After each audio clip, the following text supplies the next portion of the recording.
ہیں اور جس قدر یہ بروج ہیں، افلاک ہیں، ان کے اندر یہ اس کے اسماء الہیہ کے مظہر ہیں اور اسماء کونیہ، اسماء الہیہ کی تاثیر اس کے اندر موجود ہے، اور یہ اللہ احکم الحاکمین جل وعلا کے حکم سے اور اس نے پیدا فرمائی ہے۔ اسی کے آگے پھر اس کی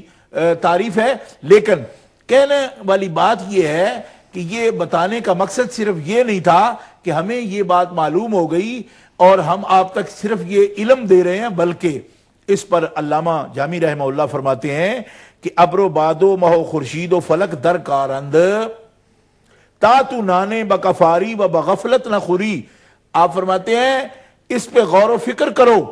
کہ مریخ کا، زحل کا، عطارد کا، مہتاب کا، آفتاب کا سارا کام تمہارے سامنے ہے جس کو آنکھوں سے دیکھ سکتے ہو۔ کہتے ہو قدرت کو ہم دیکھتے نہیں، قدرت نہیں دیکھتے، ان کو تو دیکھ رہے ہو۔ تو بادل، ہوا، سورج، چاند، فلک، اتنی چیزیں اس نے پیدا کی۔ کام کیا ذمہ لگایا؟ تا تو نانے بکفاری، تاکہ تیرے لیے زمین غلہ اگائے، دانا پیدا ہو اور پھر وہ پیسا جائے صفائی ستھرائی کے ساتھ اور تیرے ہاتھ میں تیری خوراک آئے۔ اتنا انتظام بنایا تو فرمایا جس نے یہ سارا کارخانہ تیرے لیے قائم کیا بغفلت نہ خوری، اس نے تیری خوراک کے لیے جس نے اتنا بڑا کارخانہ قائم کیا اس کو غفلت سے مت کھا، اور کھانے کے بعد اس کو نیند میں یا غفلت میں مت اڑا، بلکہ پھر اس اپنے خالق و مالک کو یاد کر کہ جس کی ذات پر اور جس کی صفات پر یہ سارا کارخانہ اور اس کا ایک ایک کل پرزہ جس پر شہادت دے رہا ہے اس کی ذات اقدس پر، تو ہر چیز آپ کے لیے معرفت کا پیغام دیتی ہے، لیکن ضرورت ہے تدبر کی، تفکر کی اور بصیرت کی اور بصارت کی۔ جیسا کہ کہا گیا کہ دل کی آنکھ اور سر کی آنکھ، سر کی آنکھ سے جس چیز کو دیکھو فوراً دل کی آنکھ پر جاؤ، دل کی آنکھ بھی اسے دیکھے اور اس کارخانے کے کل پرزے جو ہیں اس میں سے اپنے خالق کی پہچان کی کوشش کرو گے تو یہ ہے اس علم کا فائدہ۔ اور اگر یہ غفلت کے ساتھ سارے کارخانے کو کہا نہیں جی بس یہ ہونا ہی ہے، یہ تو نیچر ہے اور اس سے یہ سب چیزیں پیدا ہو رہی ہیں، نیچر کا بھی کوئی خالق ہے، فطرت اللہ التی فطر الناس علیہا لا تبدیل لخلق اللہ، فطرت کا بھی وہی خالق ہے، نیچر بھی اسی کے حکم کے تابع ہے اور وہی اس کا بھی بنانے والا ہے، فطرت بھی اسی کے ہاتھ میں ہے، خود بخود کچھ بھی نہیں ہو رہا، جو کچھ ہو رہا ہے اللہ احکم الحاکمین جل وعلا کی مرضی اور اس کے منشا کے مطابق ہو رہا ہے۔ ماشاءاللہ ماشاءاللہ قبلہ شاہ صاحب آپ نے بہت ہی پیارے انداز میں الحمدللہ، جو کہ پاکستان میں ایک معاملہ اس ٹائم بہت ایشو ہے مین، کہ غازی ممتاز حسین قادری صاحب دامت برکاتہم القدسیہ جنہوں نے ایک گستاخ رسول کو واصل جہنم کیا ہے، ان کے حوالے سے کسی نے لوگوں کے سامنے یہ بات کی کہ آپ نے ان کے عمل کو قرآن و سنت کے خلاف کہا، یا ان کے عمل کو آپ نے کہا کہ یہ عمل ان کا غلط تھا، ان کو ایسا کرنا نہیں چاہیے تھا۔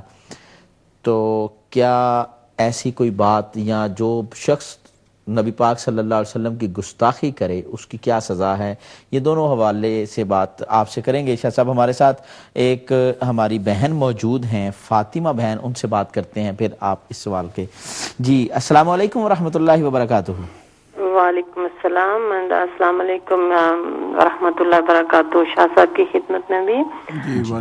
میرا سوال جو ہے وہ سوری کے تھوڑا سا ٹاپک سے ہٹ کے ہے، لیکن شاہ صاحب بہت مشکل سے ملتے ہیں، اس لیے سوال آج میں نے سوچا کہ میں ضرور کر لوں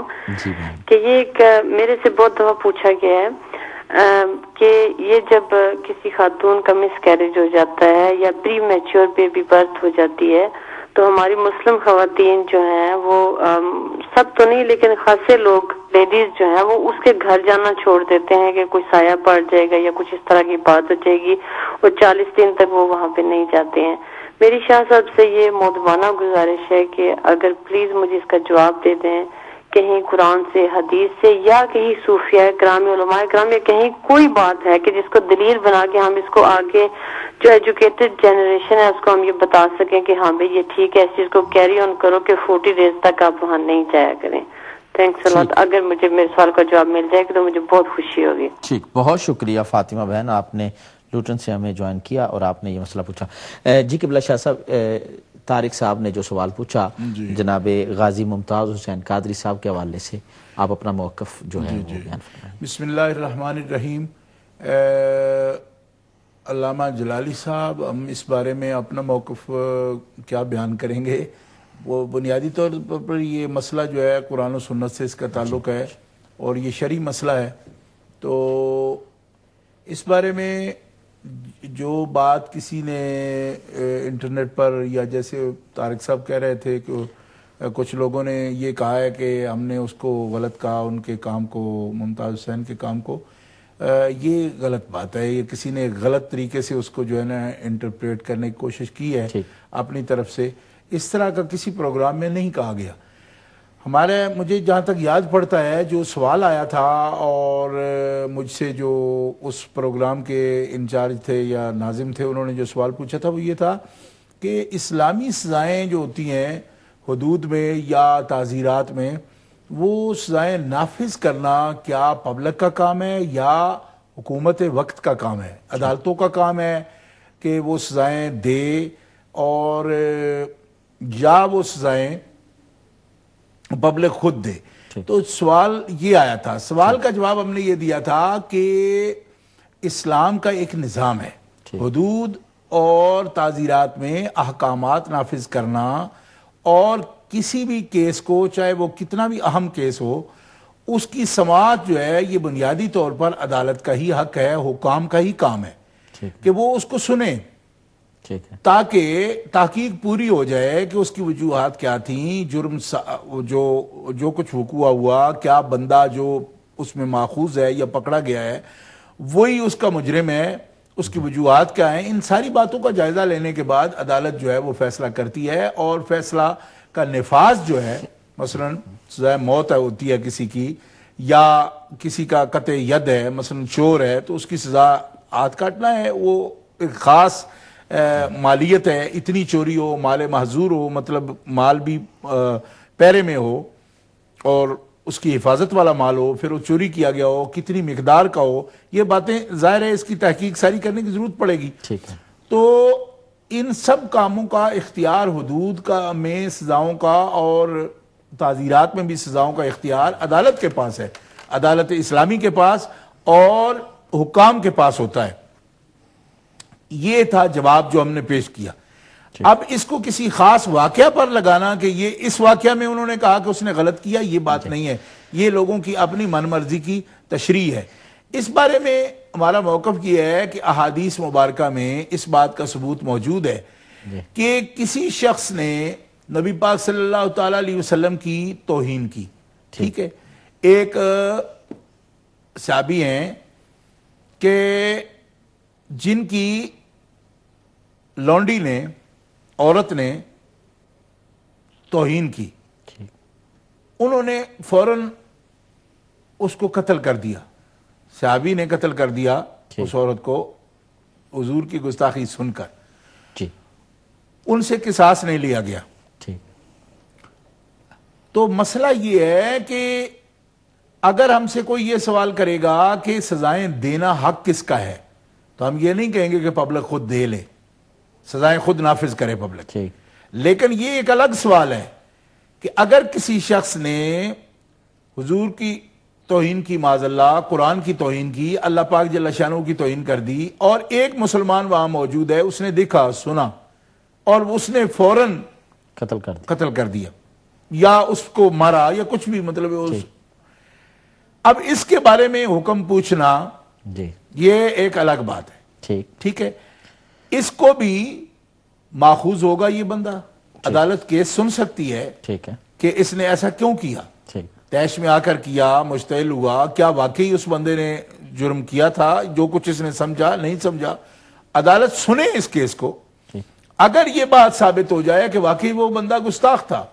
ٹھیک ہے جی، اور اس نے اسی وجہ سے اس کو مار دیا، اب احادیث مبارکہ میں ہمیں اس بات کا ثبوت ملتا ہے کہ اس پر قصاص نہیں ہوگا، ٹھیک ہے جی۔ تو اس کو ملا کر اگر ہمارے ذمہ اس طرح کوئی بات لگا دیتا ہے کہ انہوں نے یہ کہا کہ غازی صاحب کا کیس ایسا ہے، تو یہ بات غلط ہے، ایسا نہیں کہا ہم نے۔ ہم سے سوال ہی اصل میں یہ کیا گیا کہ اسلام کے اندر سزائیں نافذ کرنا کیا پبلک کا کام ہے؟ یعنی دو باتوں کو مکس کرنے کی کوشش کی گئی، اور دراصل وہ لوگ جو ہیں وہ تو کھلے لفظوں میں گستاخ کو سزا دینے کے قائل ہی نہیں ہیں، اس کو ڈیفینڈ کرتے ہیں۔ شاہ صاحب ہمارے ساتھ ایک کالر ہیں، ان سے بات کریں۔ وہ گستاخ کو ڈیفینڈ کرتے ہیں،